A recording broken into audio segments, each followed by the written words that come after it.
repletuorum corda fidelium, et tui amoris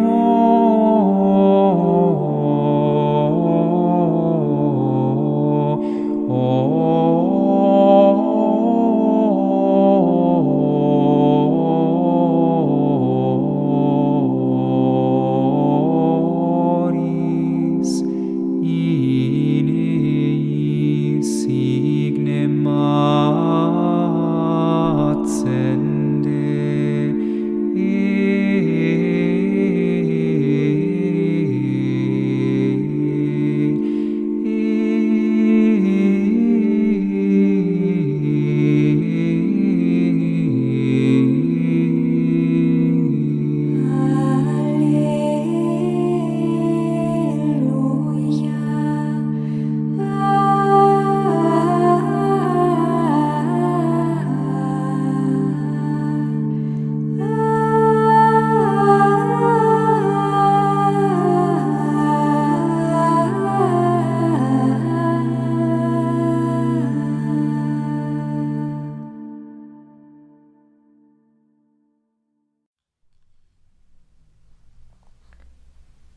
A oração contemplativa, por Thomas Merton.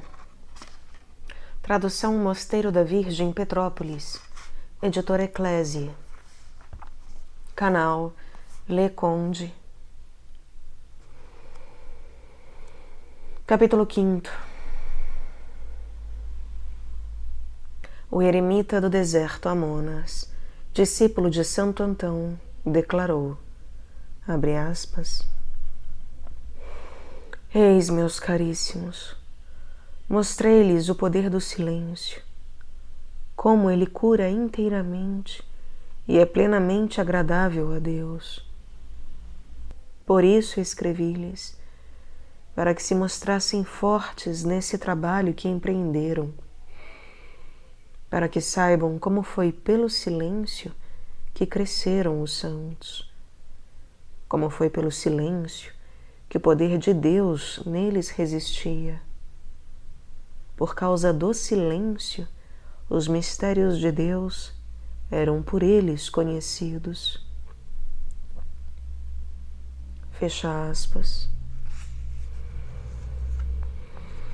A oração do coração nos introduz no profundo silêncio interior, de maneira que aprendemos a experimentar seu poder.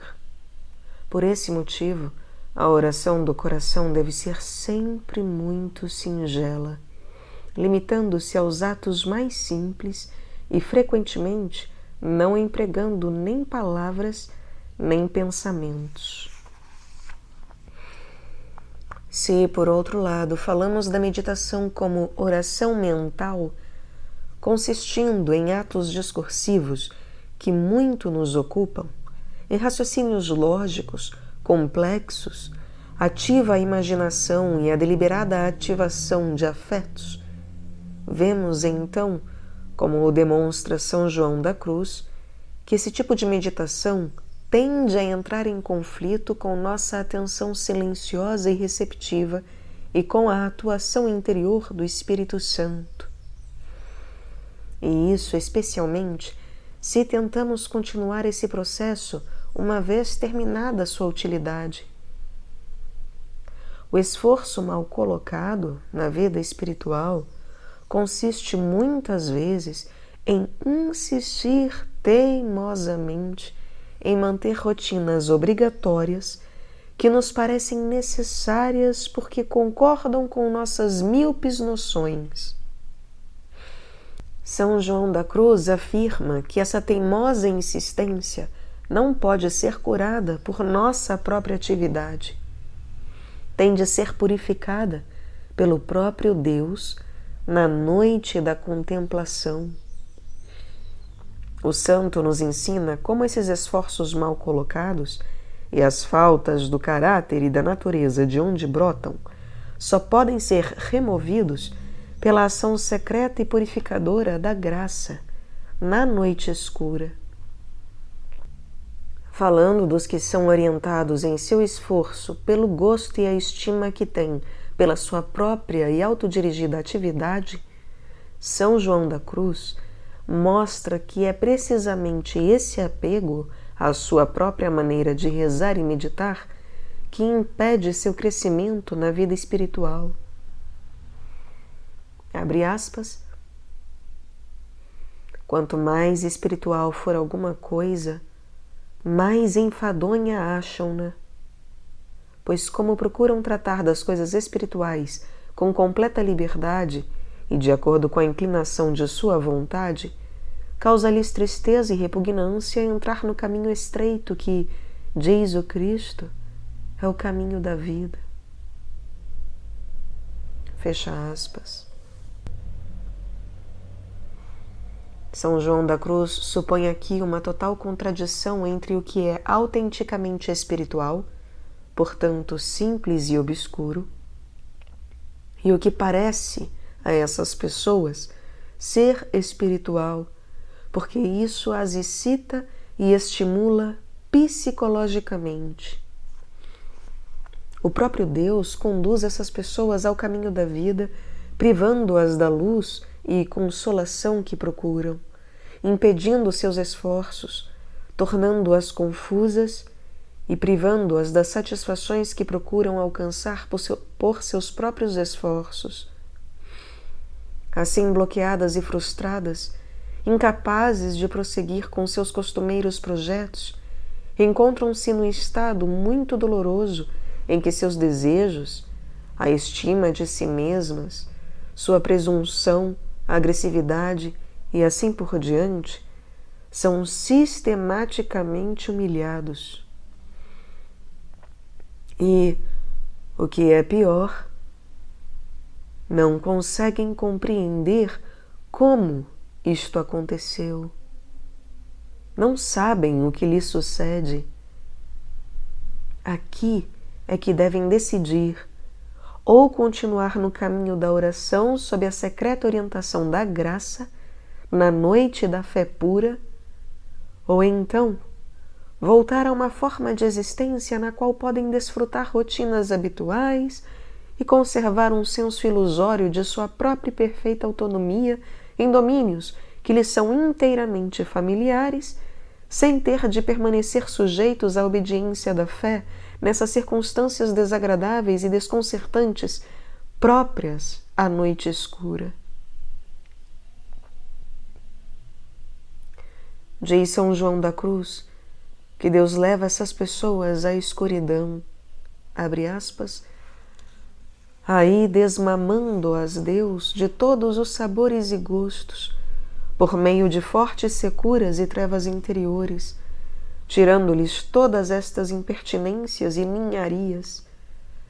Ao mesmo tempo, faz com que ganhem virtudes por meios muito diferentes. Por mais que a alma principiante se exercite na mortificação de todas as suas ações e paixões, jamais chegará a consegui-lo totalmente, por maiores esforços que empregue, até que Deus opere passivamente nela por meio da purificação da noite. Fecha aspas.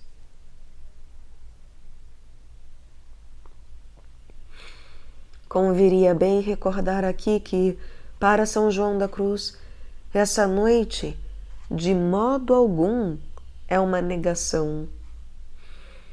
Se esvazia a mente e o coração das satisfações connaturais do conhecimento e do amor em nível simplesmente humano, é apenas para plenificá-los com uma luz mais elevada e pura, que é a escuridão.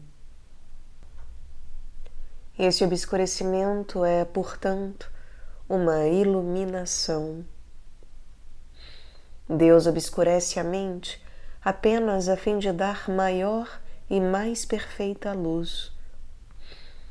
A razão por que a luz da fé é escuridão para a alma é, diz São João da Cruz, o fato de ser ela luz excessiva.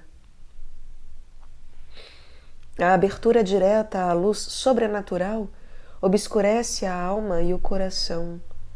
E é precisamente deste modo que, conduzido para dentro da noite escura da fé, se passa da meditação, no sentido de oração mental ativa, à contemplação, ou forma mais profunda e mais simples de receptividade, em que, se é que se pode dizer que se está de todo meditando, isso sucede apenas pelo fato de se estar recebendo a luz com atenção amorosa e passiva.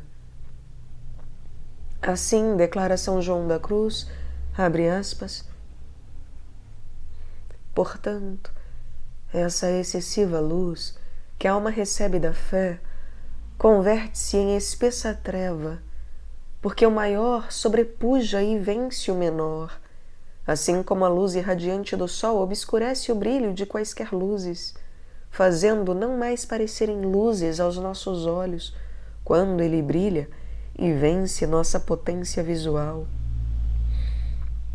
Em vez de dar-nos vista, o seu esplendor nos cega, devido à desproporção entre o mesmo sol e a potência visual. De modo análogo, a luz da fé, pelo seu grande excesso, supera e vence a luz de nosso entendimento, que só alcança por si mesma a ciência natural, embora tenha, para as coisas sobrenaturais, a potência chamada obediencial, quando nosso Senhor a quer pôr em ato sobrenatural. Fecha aspas. A meta da oração monástica, da salmodia, oratio, meditatio, no sentido da oração do coração, e mesmo da lectio, é preparar o caminho de modo que a ação de Deus possa desenvolver essa capacidade para o sobrenatural, para a iluminação interior pela fé e pela luz da sabedoria, na contemplação amorosa de Deus. Uma vez que o verdadeiro fim da meditação deve ser considerado a essa luz, podemos compreender como um tipo de meditação que procura apenas desenvolver nosso raciocínio, fortalecer nossa imaginação e tonificar o clima interior do sentimento de devoção tem pouco valor real nesse contexto. É verdade que se pode aproveitar aprendendo esses métodos de meditação, mas é preciso também saber quando se deve deixá-los de lado e passar além, a uma forma de oração mais simples, mais primitiva, mais obscura e mais receptiva. Se essa oração obscura se torna dolorosa, árida e infrutífera, melhor será procurar auxílio na salmodia ou em algumas palavras simples das Escrituras, no lugar de recorrer à convencional engrenagem da oração mental discursiva.